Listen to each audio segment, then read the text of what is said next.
Hello everyone, welcome to my YouTube channel chemistry galaxy. आज हम पढ़ेंगे जीओसी। और जीओसी में हमने इंट्रोडक्शन देख लिया था, उसके बाद कुछ इफेक्ट्स देखे थे जो कि टेम्पररी और हमारे पास परमानेंट इफेक्ट्स थे। टेम्पररी इफेक्ट जो थे हमारे पास में वो इंडक्टोमेरिक और इलेक्ट्रोमेरिक थे। परमानेंट इफेक्ट इंडक्टिव इफेक्ट था। उसके बाद हमने पढ़ा रेजोनेंस या मेसोमेरिक इफेक्ट, और उसके बाद था hyper conjugation effect.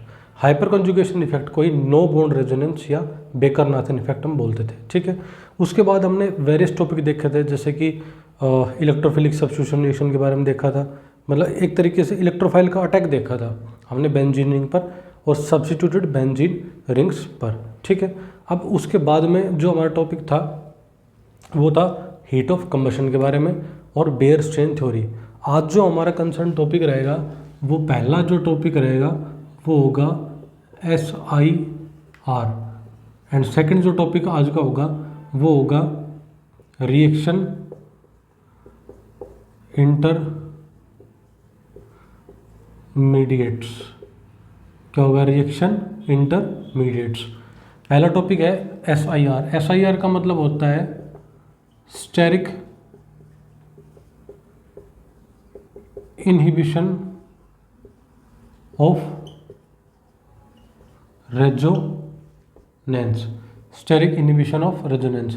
Reaction intermediates में बेसिकली जो हमारे पास 6 होते हैं रिएक्शन इंटरमीडिएट्स। ऑर्गेनिक कंपाउंड में जितने भी रिएक्शंस होती हैं उनमें मेनली हमारे पास 6 रिएक्शन इंटरमीडिएट्स बनते हैं। ठीक है, जो कि है carbocation, carbon free radical and carbon ion, कार्बिन, नाइट्रीन and benzene. ठीक है, अब हम जो मेन जो हमारे पास रहेगा, जो कि JEE Mains, NEET, 12th board, CBSE board के अंदर, 11th 12th के अंदर, और जो भी हमारे पास 12th बेस्ड एग्ज़ाम्स है, 12th बेस्ड एग्ज़ाम जिनके अंदर केमिस्ट्री पूछी जाती है, उनमें बेसिकली हमारे पास ये 3 इंटरमीडिएट ही काम आते हैं: carbocation, carbon free radical and carbanion. ठीक है, आज का शुरू करते हैं हम जो टॉपिक होगा वो होगा SIR। ठीक है, SIR में अगर देखेंगे हम तो इसके नाम से पता चल रहा है स्टेरिक इनहिबिशन ऑफ रेजोनेंस। क्या हो रहा है इसमें जो रेजोनेंस है उसका इनहिबिशन हो रहा है, मतलब कि जो कंजुगेशन है वो एक तरीके से रुक रही है। कंजुगेशन जो है वो एक तरीके से रुक रही है। ये हम देख लेते हैं अभी। देखिएगा, पहला टॉपिक जो है वो है स्टेरिक इनहिबिशन ऑफ रेजोनेंस। क्या है? स्टेरिक इनहिबिशन ऑफ रेजोनेंस, जिसको शॉर्ट फॉर्म में हमने क्या बोला है? SIR।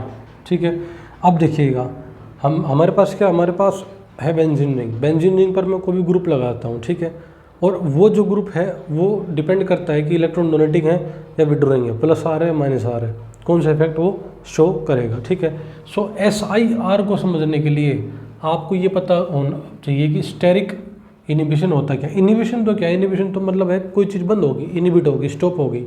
और क्या स्टॉप हुई? रेजोनेंस स्टॉप हुई है।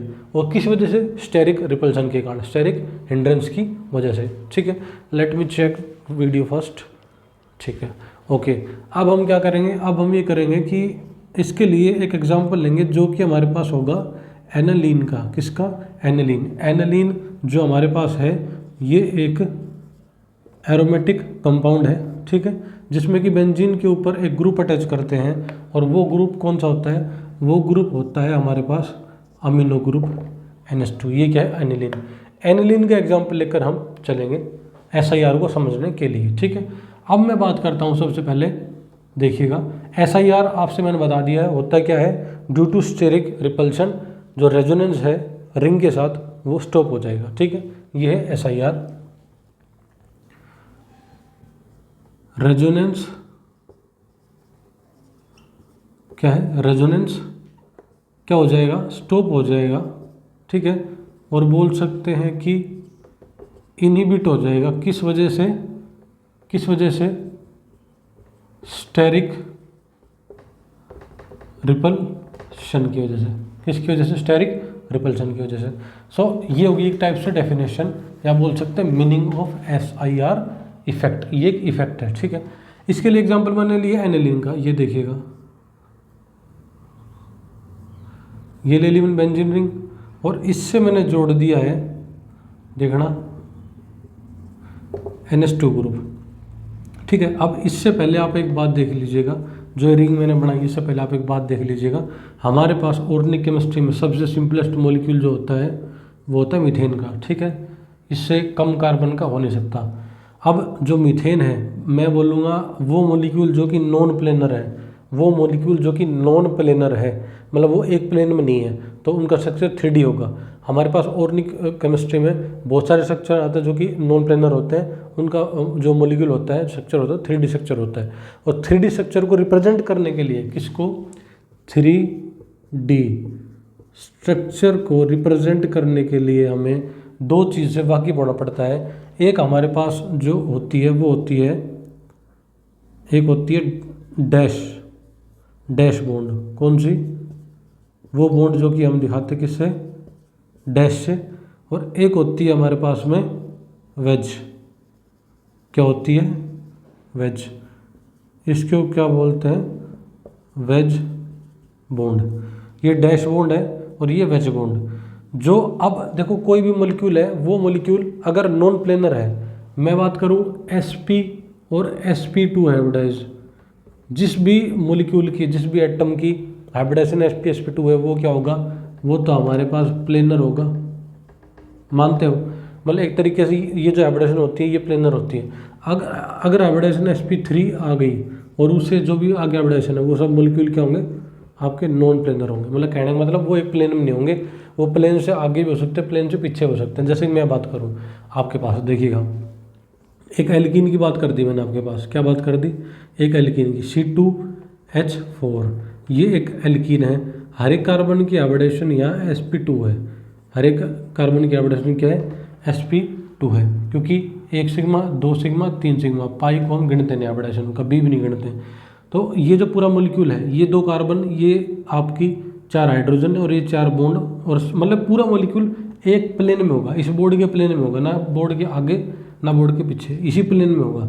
लेकिन मैं बात करूँ CH4 की, CH4 की हाइब्रिडेशन आती है जी sp3, और ज्योमेट्री या शेप लगा लो क्या आती है, टेट्राहेड्रल। ठीक है, सो अब ये है एक नॉन प्लेनर मॉलिक्यूल। सो इसको रिप्रेजेंट करने के लिए 3D रिप्रेजेंटेशन का सहारा लेना पड़ेगा। इसके लिए देखो, 2 बॉन्ड तो आपकी क्या हो जाएगी, 2 बॉन्ड तो आपकी इस बोर्ड के प्लेन में हो जाएगी, ये 2 हाइड्रोजन और एक कार्बन, और ये 2 बॉन्ड इस जो हमारे बोर्ड है ना, इसके प्लेन में है। 2 बॉन्ड बच गए, क्योंकि CH4 था तो 2 हाइड्रोजन हो गए, 2 हाइड्रोजन बच गए, दो क्या होगी, सिग्मा बॉन्ड। अब वो कैसे होंगे देखना, एक तो हमारे पास डैश, और ये क्या होगी हमारे पास वेज। ये देखो एंगल कितना होता है जी, आपको पता है 109 डिग्री 28 मिनट का, किस में, मीथेन में।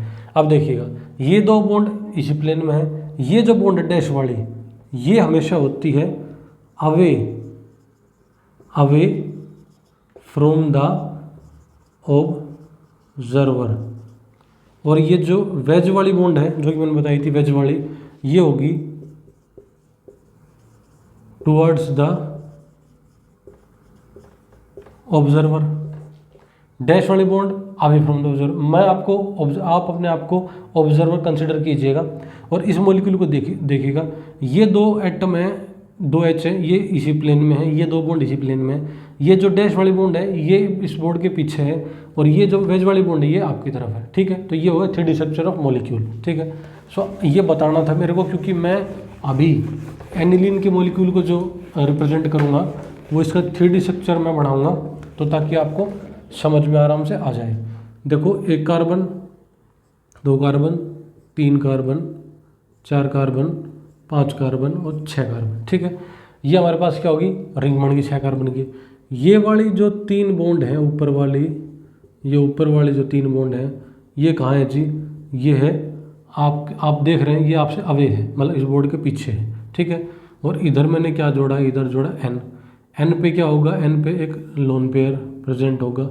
ठीक है, और एक डैश पे H हो जाएगा, और एक H किस पे हो जाएगा जी, एक H हो जाएगा वेज पर। ठीक है, और ये जो बॉन्ड्स हैं हमारे पास में, ये जो बॉन्ड्स है हमारे पास में, ये जो बॉन्ड्स है हमारे पास में, ये तीन बॉन्ड्स किस पर होगी, ये तीन बॉन्ड्स होगी वेज पर, किस पर जी, ये तीन बॉन्ड किस पर होगी, वेज पर। तो देखिएगा ये हमारे पास क्या बन गई, 6 मेंबर की रिंग। ये तीन बॉन्ड आपके अवे है, ये तीन बॉन्ड आपके टुवर्ड्स है। तो ये जो रिंग है ये कुछ ऐसे है, देखिएगा ये जो रिंग है कुछ ऐसे है आपका। ये मान के चलिएगा, ये वाला कार्बन उठा लेता हूँ ऐसे 3D में मैंने मान लिया, सोच के देखना इसको। ये वाला कार्बन उठा लो इधर, ये कार्बन, इस कार्बन से एक इधर कार्बन, और इस कार्बन से एक इधर कार्बन, फिर 2 कार्बन और फिर 1 कार्बन, ठीक है। ये वाला जो कार्बन बताया ये है, और जो इधर कार्बन बताया ये है, और ये 4 कार्बन मैंने इधर साइड में बता दिए, ठीक है। तो ये वाला कार्बन और पीछे वाला कार्बन, और जो इसके राइट है 2 कार्बन वो आपकी तरफ है, और ये 2 लेफ्ट वाले 2 कार्बन है इस बोर्ड के पीछे, ठीक है। मेरा ये मतलब था। अब देखो हर कार्बन का क्या होगा, पी ऑर्बिटल, हर कार्बन का क्या होगा, पी ऑर्बिटल, ठीक है जी। हर कार्बन का पी ऑर्बिटल मैंने बना दिया है, ठीक है, आपके सामने बना दिया। और नाइट्रोजन पे भी क्या होगा जी, इसका पी ऑर्बिटल होगा। देखिएगा अब ये क्या है, बेंजीन रिंग है, साइक्लोहेक्सेन नहीं है जी, ये क्या है, बेंजीन रिंग है। तो 3 पाई बॉन्ड होंगे, ये मैंने पाई बॉन्ड्स लगा दी, देखना ये क्या होगी, पाई बॉन्ड होगी, ठीक है जी। ये पाई बॉन्ड इस रिंग में क्या कर रही होगी, कंजुगेट कर रही होगी, रेजोनेट कर रही होगी, क्योंकि ये पाई बॉन्ड है, ये तीनों पाई बॉन्ड्स एक दूसरे के कंजुगेशन में, डबल सिंगल डबल अल्टरनेट है ना, मतलब double bond single bond alternate है, तो कंजुगेशन में है। और यहाँ पर ये जो लोन पेयर है नाइट्रोजन का, ये जो लोन पेयर है नाइट्रोजन का, ये रिंग के साथ क्या है, कंजुगेशन में है। और क्यों है आपको पता है, क्योंकि ये प्योर पी ऑर्बिटल में है, और जो प्योर पी ऑर्बिटल में होगा वही होता है डीलोकलाइज्ड लोन पेयर। आपको मैंने बताया था 2 टाइप के लोन पेयर थे, localised delocalised. Localised lone pair pi electron में नहीं गिने जाते क्योंकि वो रेजोनेंस में नहीं होते, वो हाइब्रिड ऑर्बिटल में प्रेजेंट होते हैं। और जो डीलोकलाइज्ड लोन पेयर होते हैं वो प्योर पी ऑर्बिटल में प्रेजेंट होते हैं और कंजुगेशन में होते हैं, इसलिए वो पाई इलेक्ट्रॉन में गिने जाते हैं। ये जो लोन पेयर है ये प्योर पी ऑर्बिटल में प्रेजेंट है, डीलोकलाइज्ड लोन पेयर है, इसलिए ये हमारा पाई इलेक्ट्रॉन में गिना जाएगा, और ये रेजोनेंस में भी होगा, ठीक है। ये रिंग के साथ रेजोनेंस में भी होगा, और ये इन रिंग के पी ऑर्बिटल साइड में सर्कुलेट होगा, ठीक है। अब ये आपके पास मैंने एनिलीन का एक तरीके से कहूँ तो ऑर्बिटल डायग्राम बना के दिखा दिया है। ये ऑर्बिटल डायग्राम है एनिलीन का। अब हम बात करते हैं, देखो सेम यही एनिलीन में लूँगा, क्या लूँगा, सेम यही एनिलीन में लूँगा, और ये मैंने बना दिया डैश वाली बॉन्ड्स, ये सभी हो गई है जी डैश वाली बॉन्ड्स, ठीक है। और इधर जो बॉन्ड्स हैं ये कौन सी बॉन्ड्स हैं, ये जो बॉन्ड्स हैं ये बॉन्ड वेज वाली बॉन्ड्स हैं, ठीक है। और इधर क्या है एन, और एन के ऊपर 2 हाइड्रोजन्स हैं, जो कि एक है डैश पर और एक है किस पर, वेज पर, ठीक है जी। अब देखना, अब ये थी हमारे पास बेंजीन रिंग और NH2 ग्रुप अटैच था। ये हमारी है बेंजीन रिंग, वही मैंने पी ऑर्बिटल्स बना दिए हैं, इसमें भी पी ऑर्बिटल्स मैंने बना दिए हैं जी। ये लीजिएगा, ये लीजिएगा और ये लीजिएगा, ठीक है। अब यहाँ से यहाँ इन दोनों में डिफरेंस क्या होगा भाई, आप पाई बॉन्ड बना दीजिएगा, कोई दिक्कत नहीं है, बेंजीन रिंग है और इससे जुड़ा हुआ NH2 ग्रुप। अब मैंने क्या किया, ये जो ग्रुप है, ये जो ग्रुप है आपका NH2 ग्रुप, ये जिस कार्बन से जुड़ा हुआ है उसको आप क्या बोलते हैं, देखा भाई ये जो NH2 ग्रुप है, ये जिस कार्बन से बेंजीन के जिस कार्बन जुड़ा हुआ है उसको हम बोलेंगे इप्सो पोजिशन, क्या बोलेंगे, इप्सो पोजिशन। इसके जस्ट जो कार्बन होते हैं अगले कार्बन ऑर्थो, मतलब एक तरीके से फर्स्ट कार्बन जो होगा ऑर्थो होगा, सेकंड होगा मेटा, 2 मेटा होंगे, और थर्ड क्या होगा पैरा, 1 1 ऑर्थो, 1 2 मेटा, 1 3 पैरा, भाई 1 1 1 2 1 3, ठीक है। 2 ऑर्थो पोजिशन है, 2 मेटा है और 1 पैरा पोजिशन है। मैंने इसकी ऑर्थो पोजिशन पर 2 मिथाइल ग्रुप अटैच कर दिए, क्या कर दिए, 2 मिथाइल ग्रुप अटैच कर दिए। और मिथाइल ग्रुप काफ़ी बल्कि होते हैं, क्या होते हैं जी, बल्कि। ये इसके साथ क्या दिखाएंगे, स्टेरिक रिपल्सन या स्टेरिक हिंडेरेंस, ठीक है। ये जो मैंने यहाँ पर इस ग्रुप के इस ग्रुप के ऑर्थो पोजीशन पर जो 2 मिथाइल ग्रुप लगाए हैं वो इस ग्रुप के साथ क्या दिखा रहे हैं, हिंड्रेंस, क्योंकि ये बल्कि ग्रुप्स हैं। ये जो मिथाइल ग्रुप है, पहले बता देता हूँ मैं आपको, जो मिथाइल ग्रुप है वो काफ़ी क्या होता है जी, बल्कि ग्रुप होता है और वो SIR इफेक्ट शो करता है। ठीक है, अब इन दोनों ग्रुप की रिपल्शन की वजह से पहले जो ये जो आपका स्ट्रक्चर है, ये मैं अभी रब कर देता हूँ, देखिएगा ये जो आपका स्ट्रक्चर है ये वाला, इस स्ट्रक्चर में कार्बन के पी ऑर्बिटल्स हैं, कार्बन के पी ऑर्बिटल्स हैं और नाइट्रोजन का पी ऑर्बिटल है जिसमें कि रेजोनेंस हो रही है। तो कार्बन का पी ऑर्बिटल कुछ ऐसे है, ठीक है, और नाइट्रोजन का पी ऑर्बिटल है वो भी बिल्कुल इसके पैरेलल है। मेरे कहने का मतलब देखिएगा, नाइट्रोजन का पी ऑर्बिटल और कार्बन के पी ऑर्बिटल ये सभी एक दूसरे के पैरेलल है, तो आराम से कंजुगेशन हो पा रही है, ओवरलैप हो पा रहा है। ठीक है, लेकिन इस वाले स्ट्रक्चर में अगर मैं बात करूं कार्बन का पी ऑर्बिटल और नाइट्रोजन पी ऑर्बिटल का ओरिएंटेशन कैसे है, होगा क्या कि इन 2 मिथाइल ग्रुप की वजह से जो नाइट्रोजन का पी ऑर्बिटल इनके साथ पैरेलल था ना, अब वो इनके 90 डिग्री आ जाता है, मतलब इनके प्लेन से बाहर हो जाएगा। ऐसा नहीं है कि हाइब्रिड ऑर्बिटल बन जाएगा, इसका जो प्लेन है ना, जिस प्लेन में ये लोन पेयर था उसका प्लेन ही डिफरेंट हो गया, तो ओवरलैप होगी बंद। और किस वजह से, due to SIR, due to steric repulsion of these bulky groups which present on their ortho position with respect to that group. ठीक है, यहाँ पर जो कार्बन का ऑर्बिटल है वो तो सेम जैसे कि पहले था वैसे ही है, लेकिन नाइट्रोजन का ऑर्बिटल अब कुछ ऐसा हो गया है, ऐसा, ये इसके प्लेन में रहा ही नहीं है, एक तरीके से ये इसके 90 डिग्री हो चुका है। तो यहाँ पर जो ओवरलैप है ना जी, ओवरलैप किसका, ऑर्बिटल्स का, कौन से ऑर्बिटल्स का, P का, वो बंद हो गया है। And it is due to SIR effect, इसी को बोलते हैं। और इसकी वजह से क्या होगा, इसकी वजह से पहले जो लोन पेयर बेंजीन के साथ कंजुगेशन में था ना भाई, NH2 ग्रुप, अमीनो ग्रुप, कैसा ग्रुप था, +R और -I, +R और -I। इफेक्टिवनेस का ऑर्डर मैंने आपको बताया था, रेजोनेंस सबसे ज़्यादा इफेक्टिव, फिर हाइपर कंजुगेशन और फिर इंडक्टिव। ठीक है, लेकिन एक केस और बताया था आपको याद हो तो, और वो था हेलो बेंजीन का। हेलो बेंजीन में क्या था, जो आपका इंडक्टिव इफेक्ट है ना, इंडक्टिव इफेक्ट वो रेजोनेंस इफेक्ट पे क्या करता है जी, वो रेजोनेंस इफेक्ट पर करता है डोमिनेट। क्या करता है, डोमिनेट।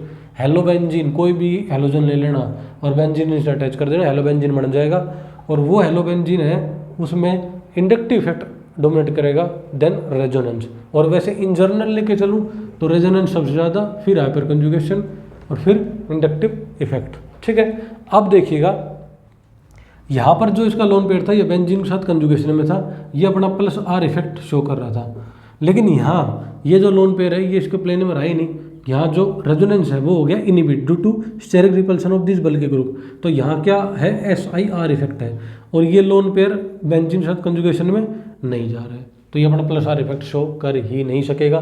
तो फिर कौन सा इफेक्ट शो करेगा, यहाँ ये शो करेगा अपना +R भी -I भी, लेकिन डोमिनेट करेगा +R। ये ओनली अपना यहाँ -I इफेक्ट ही शो कर पाएगा, +R इफेक्ट यहाँ इसका इनहिबिट हो जाएगा ड्यू टू SIR। तो ये था SIR इफेक्ट, मैंने बहुत अच्छे से समझा दिया है, ऑर्बिटल डायग्राम बना के समझा दिया है। ठीक है, अब मैं आपको ये बता देता हूँ कि कौन कौन से ग्रुप्स हैं जो कि SIR शो करेंगे। क्या बताऊँगा जी, मैं बताऊँगा आपको कौन कौन से ग्रुप्स हैं जो कि SIR इफेक्ट शो नहीं करते हैं और SIR इफेक्ट शो करते हैं। तो वो कुछ हमारे पास ग्रुप्स भी हो सकते हैं, मतलब मैं जो बता रहा हूँ, मैं पहले ये बता रहा हूँ कि कौन कौन से ग्रुप्स, एटम्स, लीनियर ग्रुप या नॉन प्लेनर ग्रुप्स जो कि SIR इफेक्ट नहीं शो करते, वो बता रहा हूँ। ग्रुप्स या फिर बात करूँ मैं एटम्स, या बात करूँ फिर मैं लीनियर ग्रुप्स, या फिर मैं बात करूँ नॉन प्लेनर ग्रुप्स। क्या बताया, ग्रुप्स, एटम्स, लीनियर ग्रुप्स या नॉन प्लेनर ग्रुप्स जो कि SIR इफेक्ट शो नहीं करते हैं।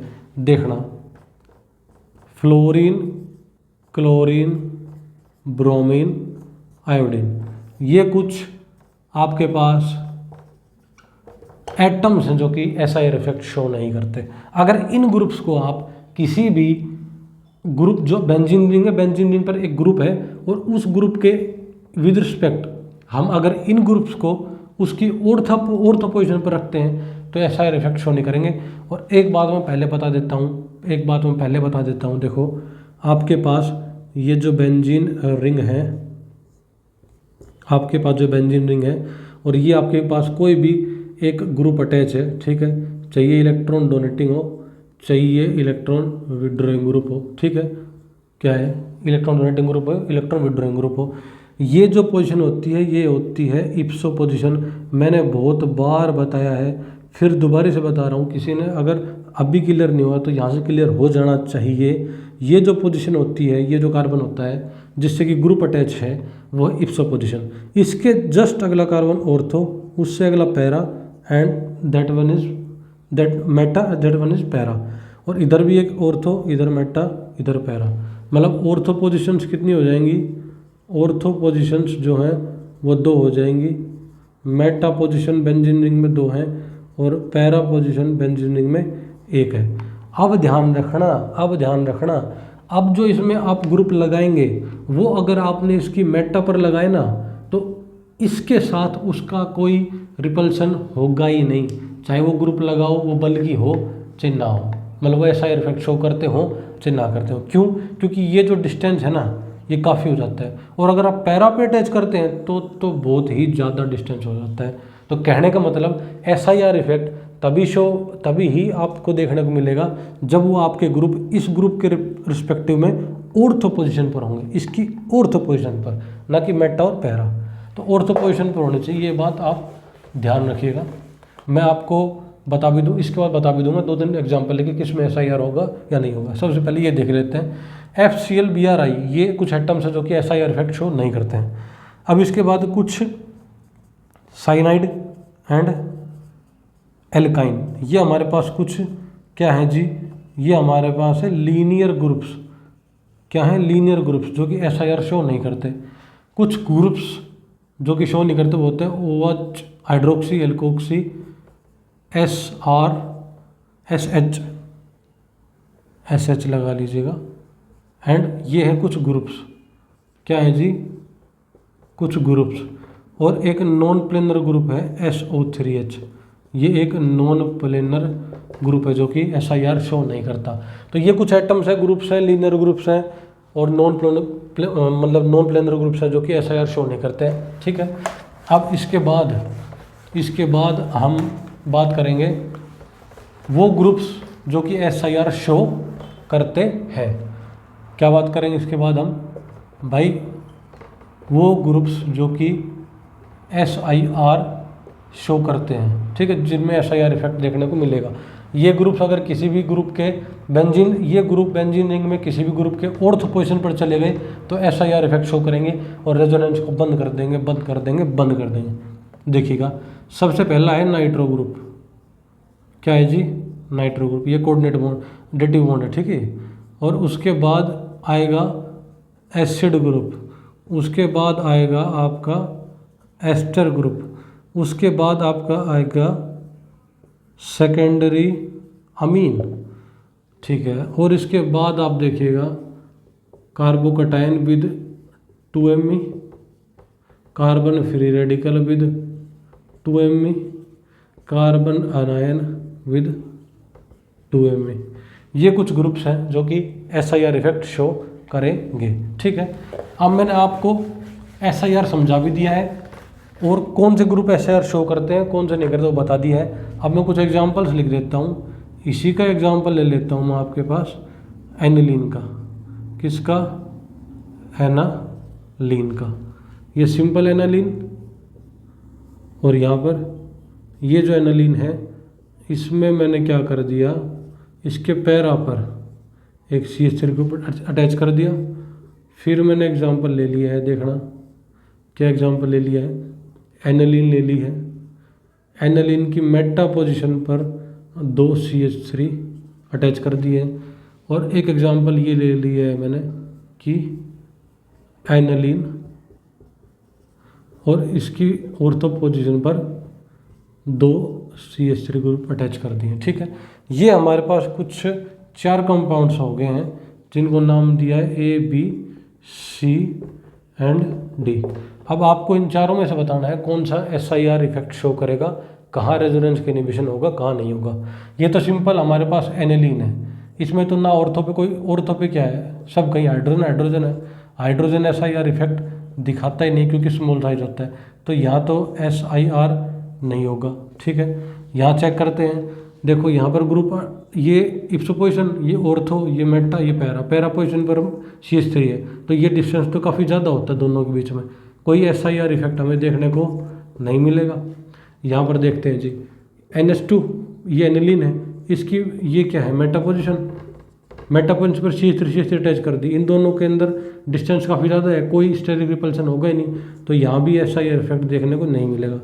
अब मैं बात करूँ इसकी, ये एनिलीन है, एनिलीन की ऑर्थो पोजीशन पर हमने बल्कि ग्रुप अटैच कर दिए हैं, तो ये ग्रुप NH2 ग्रुप के साथ क्या करेंगे, स्टेरिक रिपल्सन, और उस वजह से नाइट्रोजन का जो लोन पेयर है वो मतलब कि इसके कार्बन के पी ऑर्बिटल के जो प्लेन है उससे दूसरे प्लेन में चला जाएगा, तो यहाँ रेजोनेंस क्या हो जाएगी, ये रेजोनेंस बंद हो जाएगी, और यहाँ हमको क्या देखने को मिलेगा, SIR इफेक्ट देखने को मिलेगा। तो इन चारों कंपाउंड में से यही D वाला ऑप्शन है जिसमें कि SIR इफेक्ट होगा। तीनों में